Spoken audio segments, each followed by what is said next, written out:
Welcome. This is HR That Works President Don Phin, and today I'm going to help answer the question, how do you really calculate the cost of a high turnover position? And I'm a good person to answer that because one thing I did for 5 years is I ran a senior HR group, very high-end HR executives. We met every month and we tackled issues just like this. And one of the things we did, we put together a turnover cost calculator. So we kept putting all these inputs into what the possible variables are.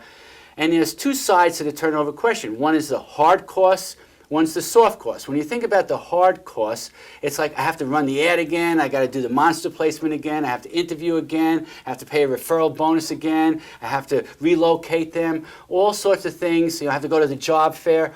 All sorts of those things are hard costs. You can just look at what you've done with the last few employees and be able to calculate what those hard costs are. Now, the harder thing to wrap your arms around is the soft costs.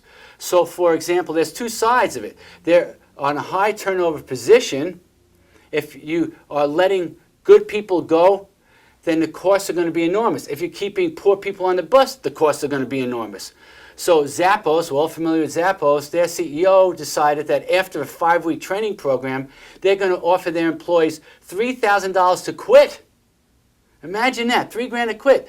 He knows that if a person's working for me with only 1 foot in, I'm going to lose more than that $3,000 over a year, so I might as well right now let them know, are you going to stay here or do you want to leave, and I'll bribe them with $3,000. I think that's smart thinking. The other side of it is losing somebody that if they quit you would be upset because they're actually producing. Now, those people are giving you an ROI above and beyond everybody else in the organization. And, what's their productivity? What's the lifetime value of that employee? What if you had kept them for another 3 years? How much more money would they have made you? So one thing we want to think of about turnover costs is not the immediate cost, but the lifetime cost of losing an employee like that. And one of the challenges is turnover is contagious. Somebody leaves, they take their friend with them. You lose a project manager, they take the whole project team with them. They go on social media and they badmouth your company. So there's a lot of costs, and might even be a cost of a lawsuit or something like that, all the unemployment claims, things like that. So when we do this analysis, the turnover cost at a $50,000 employee is roughly $50,000. So you can think 1-to-1 at $50,000.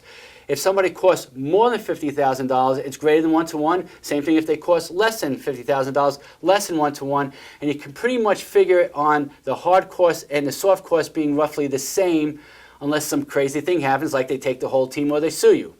So I hope that answered the question, and you really want to think as like a marketer, what do I have to spend to keep these people? What's the ROI on the lifetime value of that employee?